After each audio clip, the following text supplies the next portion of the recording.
बिस्मिल्लाहिर्रहमानिर्रहीम। Dear students, मैं उम्मीद करता हूँ सब लोग खैरियत से होंगे। Today we are going to discuss our next lecture. और आज के लेक्चर के अंदर हम qualitative analysis of electromagnetic oscillations के बारे में बात करेंगे। और इस लेक्चर के अंदर हम सीखेंगे कि किस तरह से इलेक्ट्रिक एनर्जी और मैग्नेटिक एनर्जी आपस में ऑसिलेट करते हैं, इंटरचेंज होते हैं, और किस तरह से ये रिलेट किए जा सकते हैं एक दूसरे के अंदर। तो आज का जो लेक्चर है हमारे कोर्स इलेक्ट्रिसिटी और मैग्नेटिज्म 2 PHY 402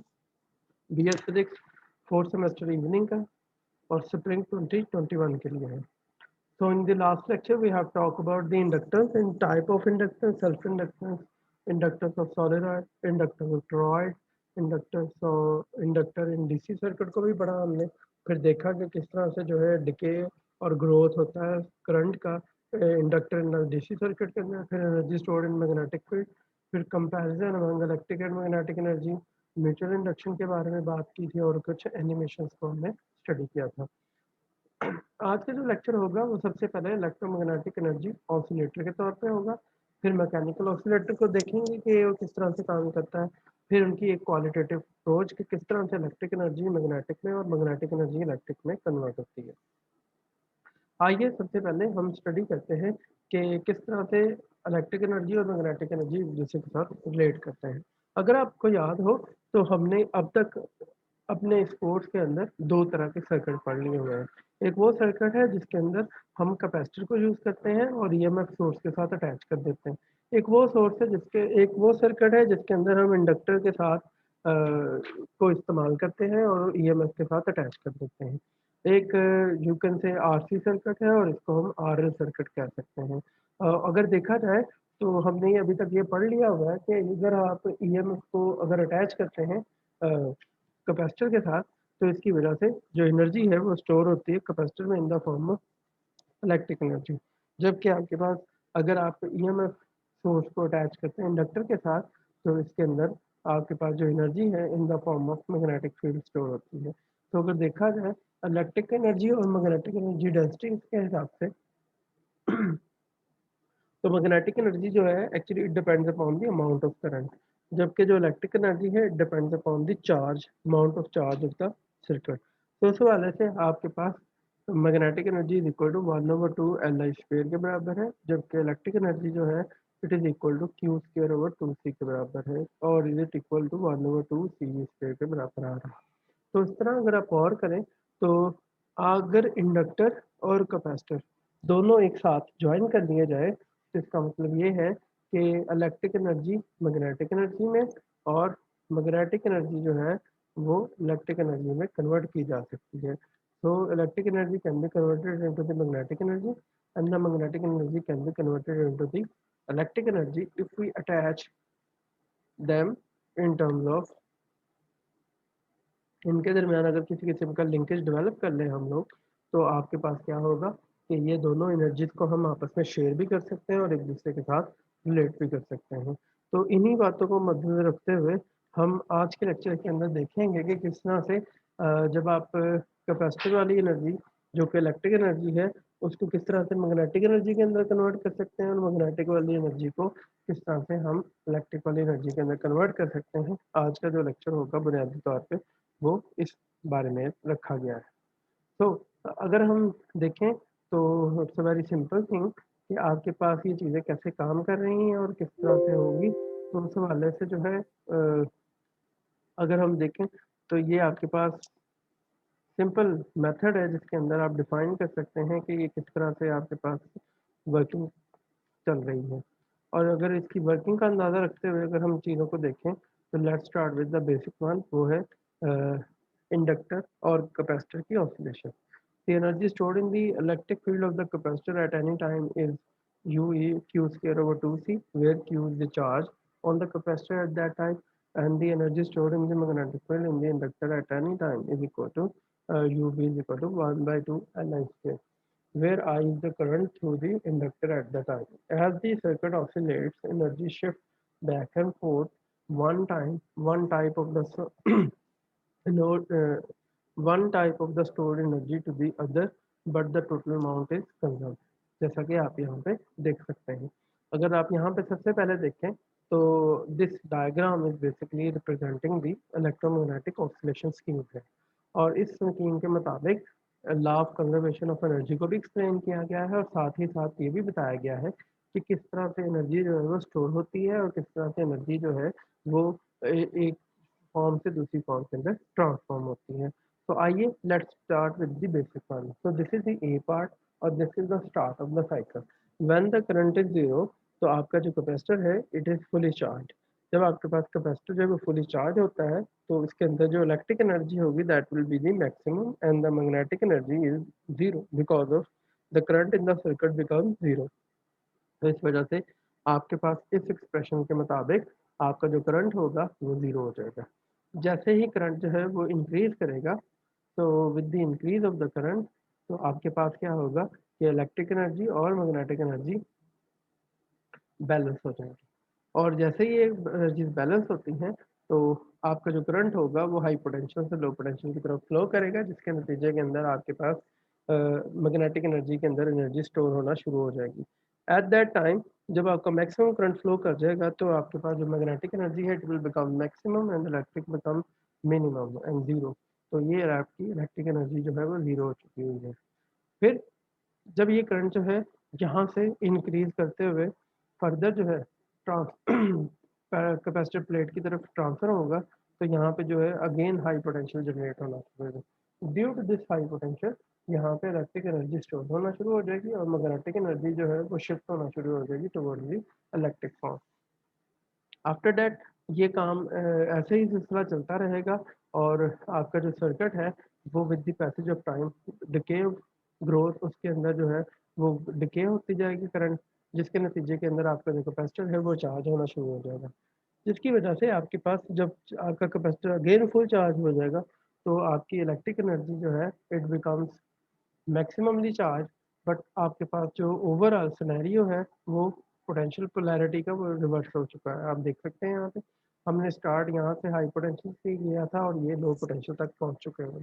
फिर दोबारा से आपके हाई पोटेंशियल की वजह से जनरेट होगा चार्जेस और फ्लो करेंगे from this path to this path, high potential से लो पोटेंशियल, और वो दोबारा से इंडक्टर के अंदर से करंट गुजरना शुरू होगा और कैपेसिटर में से नंबर ऑफ चार्जेस जो है वो फ्लो करना शुरू करेंगे। ड्यू टू दिस रीज़न आपके पास मैग्नेटिक एनर्जी और इलेक्ट्रिक एनर्जी दोबारा से बैलेंस हो जाएंगी। फिर इसी तरह से ये चार्जेस फ्लो करते हुए इंडक्टर की तरफ जाएंगे, तो वहाँ पे तो टोटली मैग्नेटिक एनर्जी में कन्वर्ट हो जाएंगे और इलेक्ट्रिक एनर्जी ज़ीरो हो जाएगी। Then at the another term आपके पास फिर बैलेंसिंग पॉइंट आएगा, जिसके नतीजे के अंदर इंडक्टर की एनर्जी फर्दर इलेक्ट्रिक फॉर्म में शिफ्ट कर दी जाएगी, और इस तरह से आपके पास मैग्नेटिक एनर्जी और इलेक्ट्रिक एनर्जी जो है वो बैलेंसिंग कंडीशन या इक्विलिब्रियम स्टेट पे पहुंच जाएंगे। Then again if we continue this process, तो आपके पास क्या होगा कि आपके जो इंडक्टर है उसके अंदर मौजूद करंट जो है वो टोटली ज़ीरो हो जाएगा, और सारे के सारा जो है charges in the form of capacitor store होना शुरू हो जाएंगे, जिसके नतीजे के अंदर आपके पास क्या होगा, फुली एनर्जी स्टोर हो जाएगी, और इसको हम इलेक्ट्रिक एनर्जी की फॉर्म कहते हैं। और इसके नतीजे के अंदर आपके पास मैग्नेटिक एनर्जी एग्जैक्टली ज़ीरो हो जाएगी और इलेक्ट्रिक एनर्जी की वैल्यू जो है वो मैक्सिमम हो जाएगी। अगर आप देखें तो ये कंप्लीट साइकिल के दौरान इलेक्ट्रिक एनर्जी किस में कन्वर्ट हो रही है, मैग्नेटिक में, और मैग्नेटिक एनर्जी कन्वर्ट होती है इलेक्ट्रिक फॉर्म में। तो इसको हम कहते हैं इलेक्ट्रोमैग्नेटिक ऑसिलेशंस, कि इलेक्ट्रिक फील्ड इलेक्ट्रिक एनर्जी का मैग्नेटिक में और मैग्नेटिक का इलेक्ट्रिक में कन्वर्ट होना और कंटिन्यूसली ऑसिलेशन करना किनका, चार्जेस का। तो इसको हम एक्चुअली तौर पे it is called the charge oscillator, और ये चार्ज ऑसिलेटर है और ये ऑसिलेटर के तौर पर बिहेव कर रहा है, और इस तरह से ये सारी चीज़ें एज इट इज चलती जाती हैं। तो अगर देखें कि ये एक्चुअली तौर पे स्टेप बाय स्टेप क्या हो रहा है और किस तरह से हम इस इलेक्ट्रिक ऑसिलेटर को मैकेनिकल ऑसिलेटर के साथ कंपेयर कर सकते हैं, तो it is has the simple से कि आप जानते हैं कि अगर आपके पास कोई मैस स्प्रिंग सिस्टम हो और इसको आपने किसी स्प्रिंग के साथ किसी बॉडी को बांधा हो, और आप इसको इसकी मीन पोजीशन से एक्सट्रीम पोजीशन पे लेके जाएं और इसको छोड़ें, तो it is the same case जिसके अंदर आपके पास the potential energy of the stored in the spring is analogous to the electric potential energy, और ये आपके पास सेम बिहेवियर शो करता है, जिसके नतीजे के अंदर आप कह सकते हैं कि आपका जो कैपेसिटर है और आपका जो चार्ज है it is resemblance to each other, और इसकी जो स्टिफनेस है वो इसकी कैपेसिटेंस का रेसिप्रोकल है, और इसका जो चार्ज है एक्चुअली रिप्रेजेंट द डिस्प्लेसमेंट। तो जितना चार्ज स्टोर किया जा रहा है उतनी ही इलेक्ट्रिकल एनर्जी ज़्यादा है, और जिसके नतीजे के अंदर आपके पास एनर्जी इन कैपेसिटर होगी, टोटल एनर्जी बराबर है, जबकि इंडक्टर के अंदर जो एनर्जी है वो ज़ीरो है जब हमने चीज़ों को स्टार्ट करना है। एट द सेकेंड स्टेप जैसे ही ये एनर्जी शिफ्ट हो जाती है तो अब आपकी सारी एनर्जी किधर को है जी, इंडक्टर की फॉर्म में, कैपेसिटर में ज़ीरो है और ओवरऑल टोटल एनर्जी क्या है, ज़ीरो, जिसके नतीजे के अंदर आपकी जो बॉडी है अब वो क्या कर रही है, वो मूव कर रही है। During this motion this energy is equivalent to the inductive form. So the kinetic energy of the spring is analogous to the magnetic energy. तो आप कह सकते हैं कि आपकी जो काइनेटिक एनर्जी होती है मैकेनिकल ऑसिलेटर की, वो मैग्नेटिक एनर्जी के रिजेम्बलेंस रखती है। तो इसमें आप देख सकते हैं कि जो इंडक्टर है it is resemblance with the properties of mass and the I square is resemblance with the V. तो करंट जो है वो वेलोसिटी की रिजेम्बलेंस में आ रहा है और जो इंडक्टर है वो मैथ के रिजेम्बलेंस में आ रहा है। तो याद रखिएगा कि आपके पास जो इलेक्ट्रिक पोटेंशियल एनर्जी है it behaves as a potential energy, और जबकि आपके पास जो मैग्नेटिक एनर्जी है it behaves as a kinetic energy of the system, जो कि स्टोर किए जाते हैं इंडक्टर के अंदर।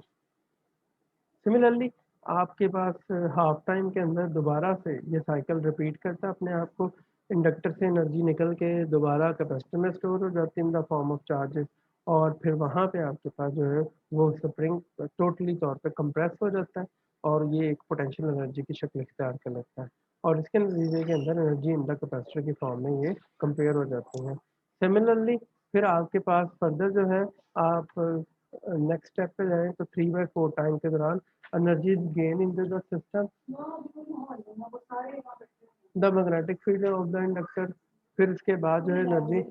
In the inductor and the total energy is convert, the total energy जो है वो सारी की सारी इंडक्टर के अंदर कन्वर्ट हो जाएगी, और यहाँ पे आपके पास क्या है कि ये आपके पास मैथ जो है अगेन अपनी इक्विलिब्रियम पोजीशन की तरफ अप्रोच करना शुरू कर देगा, और यूँ जो है ये एनर्जी जो है in the form of kinetic form में कन्वर्ट हो जाएगी। और अगेन जब आपका पूरा साइकिल कंप्लीट होगा तो आपकी जो इनिशियल एनर्जी है वो दोबारा से inductor as well as capacitor की फॉर्म में होगी, और उन दोनों का सम जो है वो आपके पास टोटल एनर्जी के बराबर होगा। तो इन दोनों सिचुएशंस के अंदर जो एनर्जी है टू पूरे सिस्टम की वो तो बराबर है, बट आपके पास जो पूरा टाइम साइकिल है वो कंप्लीट हो जाता है। The condition return to the those identical to the initial condition at the other point in the cycle the energy is shared between the electric and magnetic field. तो इस तरह से आप इस फिगर में भी अंदाज़ा लगा सकते हैं कि इस फिगर के अंदर किस तरह से हम देख सकते हैं कि ये एनर्जी जो है वो कंपेयर की जा सकती हैं और इलेक्ट्रोमैग्नेटिक ऑसिलेशंस के ज़रिए से, और उस हवाले से अगर हम देखें तो आपके पास बड़ा क्लियर कट नज़र आ रहा है कि एक साइड के ऊपर उन्होंने एलसी ऑसिलेटर के तौर पे भी जो है वो चार्ज ऑसिलेट कर रहे हैं, जबकि दूसरी साइड के ऊपर आप यहाँ पे देख सकते हैं कि आपके पास यहाँ पे मैस बॉडी जो है जिसको स्प्रिंग के साथ अटैच है वो बिहेव कर रही है, मोशन कर रही है, और ये टू एंड फ्रो मोशन जो है it is similar to the you can say the to and fro motion of the electric charge. So, in the same way, if we have the you can say mechanical or you can say potential energy, mechanical potential energy, तो वो capacitor की energy के equivalent है, and if we have kinetic energy and this is equivalent to the magnetic energy, और ये एक cycle जो है अपने आप को कंप्लीट करते हैं, और जिस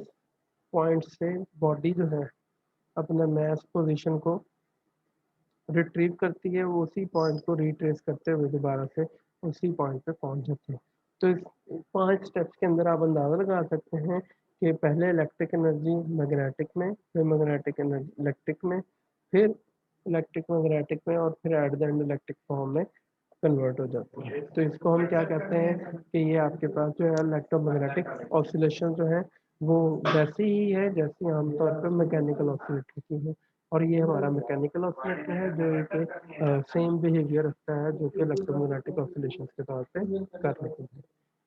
तो इससे हमें क्वालिटेटिवली अभी तक तो ऑब्वियसली हम यही कह रहे हैं कि इलेक्ट्रिक एनर्जी और मैग्नेटिक एनर्जी एक दूसरे के साथ शेयर हो रहे हैं। अभी तक हमने ये नहीं कहा कि कितना शेयर हो रहे हैं, कितनी क्वांटिटी से हो रहे हैं और किस तरह से होंगे। अगर हम इसकी क्वांटिटी का अंदाज़ा लगाना चाहते हैं, तो इसलिए बहुत ज़रूरी है कि हम सबसे पहले उनके बारे में जानें कि वो किस तरह से किया जा सकता है और वो किस तरह से वर्किंग करेंगे। तो इन्हीं चीज़ों को मद्देनज़र रखते हुए इंशाल्लाह हम क्वांटिटेटिव एनालिसिस को करेंगे। क्वांटिटेटिव एनालिसिस को पढ़ने के लिए ज़रूरी है कि हमें एसी सर्किट्स के बारे में पता हो। तो इंशाल्लाह नेक्स्ट लेक्चर के अंदर हम एसी सर्किट्स वाला चैप्टर स्टार्ट कर रहे हैं और एसी सर्किट्स के अंदर हम स्टडी करने की कोशिश करेंगे कि किस तरह से जो है वो एसी सर्किट के अंदर आरसी सर्किट्स, आरएल सर्किट और आरएलसी सर्किट बिहेव करते हैं और इनकी वर्किंग कैसी है और इनका क्वांटिटेटिव एनालिसिस कैसे किया जा सकता है। इंशाल्लाह नेक्स्ट लेक्चर में ये पढ़ा जाएगा। तो मैं उम्मीद करता हूँ आपको आज का लेक्चर समझ आया होगा। फिर भी किसी किस्म का कोई प्रॉब्लम हो, कोई कन्फ्यूजन हो तो आप हमारे interactive session, zoom meeting, WhatsApp group और यूट्यूब कमेंट सेक्शन को ज्वाइन कर सकते हैं और अपने सवालात पूछ सकते हैं। अपना सब लोग ख्याल रखिएगा जी। अल्लाह हाफ़िज़।